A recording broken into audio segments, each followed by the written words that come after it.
আসসালামু আলাইকুম। এটা হচ্ছে প্রথম দিনের ঘটনা। ফারজাদের সামনে তার 2টা গার্লফ্রেন্ড একসাথে চলে আসছে। এখন কি যে করবে সে বুঝতে পারছে না, বড়জনকে ধরবে না ছোটজনকে ধরবে। পরে সে ছোটজনকে ধরলো আর কি।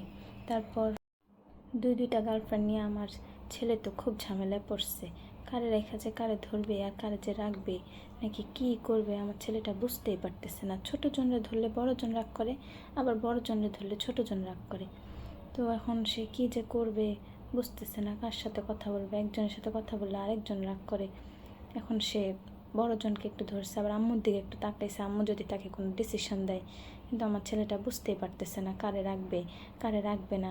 তোর বাবা এখন অফিস থেকে আসেনি, ওর বাবা আসলে হয়তো একটা ডিসিশন দিতে পারবে যে কোন বৌমা তার পছন্দ। ততক্ষণ পর্যন্ত আমরা একটু অপেক্ষা করি। এখন কি করব, দুইজনকে তো আর একসাথে রাখা যাবে না, যে কোনো একজনকে রাখতে হবে আর একজনকে বিদায় দিতে হবে।